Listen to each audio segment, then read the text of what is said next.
Assalamualaikum warahmatullahi wabarakatuh. Perkenalkan, nama saya Alfadizi Triangga Putra.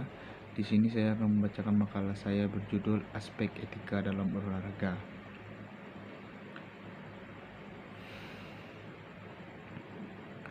Yang pertama, fair play dalam olahraga. Fair play merupakan sikap mental yang menunjukkan martabat. Nilai fair play melandasi perbentukan sikap dan selanjutnya sikap menjadi landas perilaku. Penerapan etika, fair play atau sportivitas sebagai nilai inti dalam bidang olahraga. Mengingat pentingnya fair play, hendaknya perilaku olahraga menerapkan fair play dalam melakukan aktivitas olahraga. Olahraga kegiatan manusia yang wajar sesuai dengan kodrat ilahi untuk mengembangkan dan membina potensi-potensi fisik, mental, rohani manusia demi kebahagiaan dan kesejahteraan pribadi dan masyarakat, yang bertujuan untuk memelihara dan meningkatkan kesehatan dan kemampuan kualitas manusia, menanam nilai moral dan akhlak mulia, sportivitas, disiplin, dan mempererat dan membina persatuan dan kesatuan bangsa, memperkukuh ketahanan nasional, serta mengangkat harkat, martabat, dan kehormatan bangsa. Olahraga dengan segala aspek dan dimensi kegiatannya lebih mengandung unsur-unsur pertandingan atau kompetisi, harus disertai dengan sikap dan perilaku yang didasarkan pada kesadaran moral. Sikap itu menyatakan kesiapan untuk berlaku sesuai dengan peraturan, bahkan kesimpanan itu hanya loyal terhadap ketentuan yang tersirat, tetapi juga tersanggup untuk membaca dan memutuskan pertimbangan berdasarkan kata hati. Kepatutan tindakan itu diterangi oleh sinar yang bersumber dari batiniah. Olahraga merupakan sebuah cerminan dan sekaligus menjadi wahana bagi pelumat nilai-nilai sosial.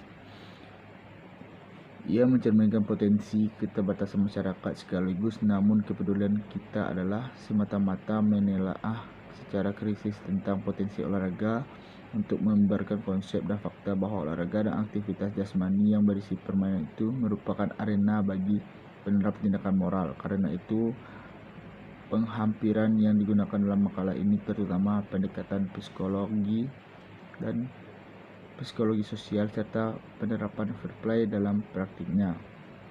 Kita menyadari bahwa olahraga penuh dengan masalah, silakan pendapat, dan lebih-lebih di lingkungan olahraga kompetitif, sering ditandai dengan persaingan yang lebih tidak sehat, seperti halnya dalam konteks pendidikan jasmani yang mengembangkan misi setiap individu untuk berinteraksi, belajar, mengalihkan, dan menegakkan nilai moral. Ketegangan moral yang dialami para pelaku ketika menghadapi situasi yang serba dilematis, misalnya konflik antara kepentingan untuk menegakkan pertandingan dan norma fair play secara bersama melalui konflik moral. Kita memiliki keyakinan bahwa dalam kesempatan berolahraga seorang dihadapkan dengan replika kehidupan yang sesungguhnya, dan karena itu kita percaya bahwa kegiatan itu sangat potensi untuk melaksanakan pendidikan moral bila dikelola dilaksanakan sebaik-baiknya.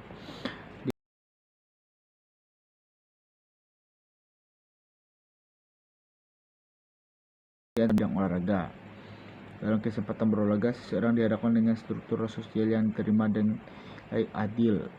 Dan kesepakatan tersebut, peraturan yang diterapkan dipandang lebih fair dari kehidupan yang sesungguhnya.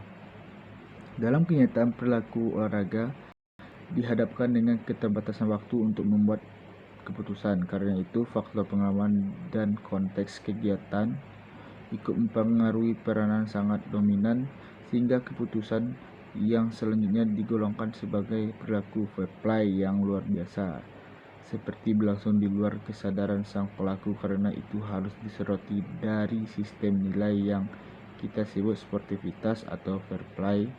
Untuk memperagakan perilaku sportivitas, seorang bukan hanya memenuhi peraturan yang tertulis, tetapi juga harus berbuat sesuai dengan keputusan hati nurani.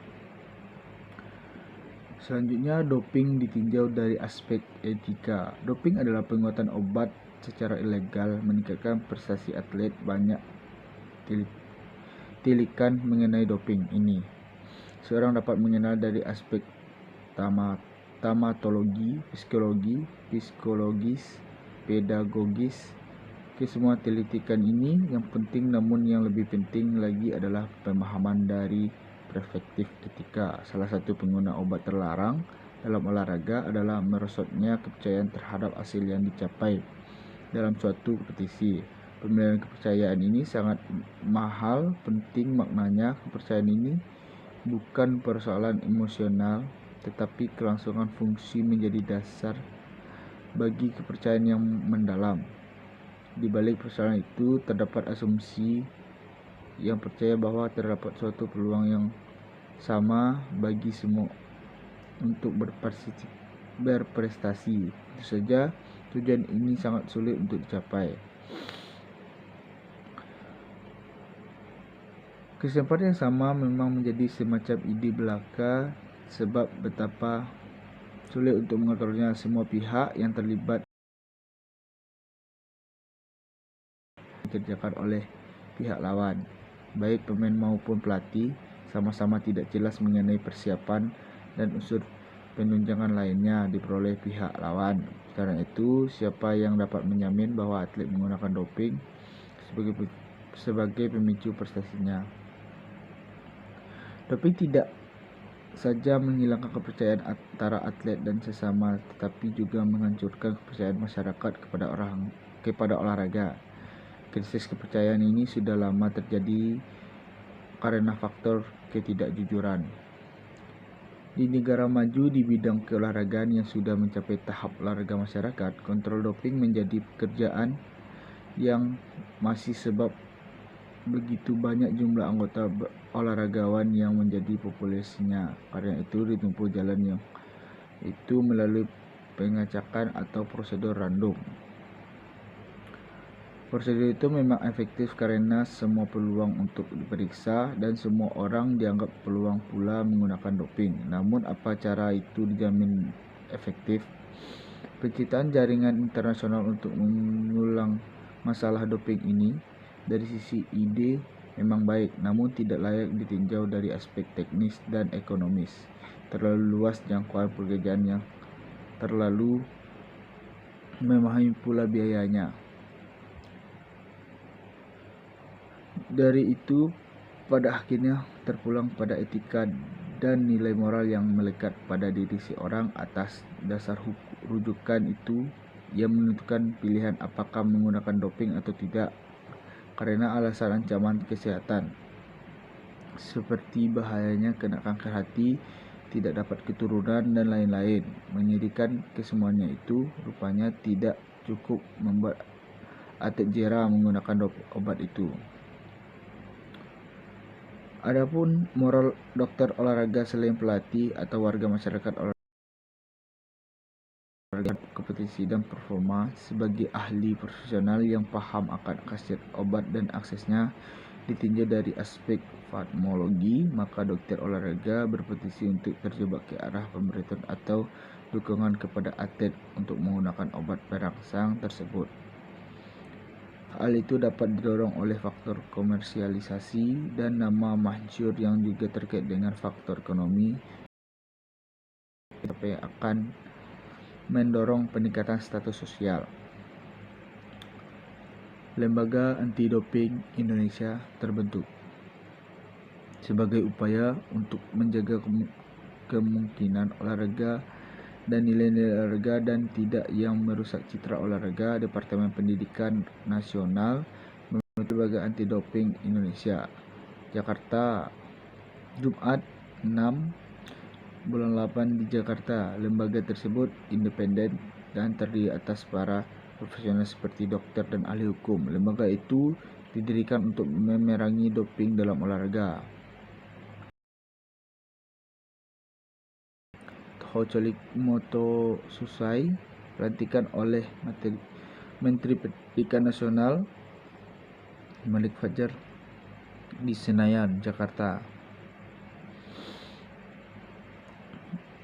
LADI merupakan tindakan lanjut Indonesia dari Konvensi dan Deklarasi Anti Doping dalam Olahraga 3-5 Maret 2003 di Copenhagen, Denmark, yang diwajibkan World Anti Doping tahun 1999. Itu berpusat di Montreal, Kanada. Dasar hukum lembaga itu adalah keputusan Mendiknas nomor 072 Undang-Undang nomor 2014 tentang LADI dan nomor 073 P 2004 tentang pengurusan LADI. Untuk jangka pendek, LADI akan menyelesaikan keberadaan lembaga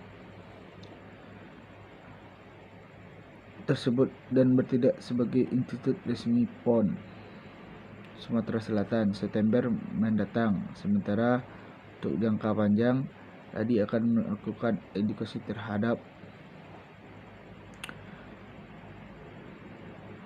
para dokter dan monitor penggunaan doping. Apalagi di negara maju, doping bukan hanya dipakai untuk olahraga, tapi juga olahraga yang prestasi yang membutuhkan keberanian ekstra.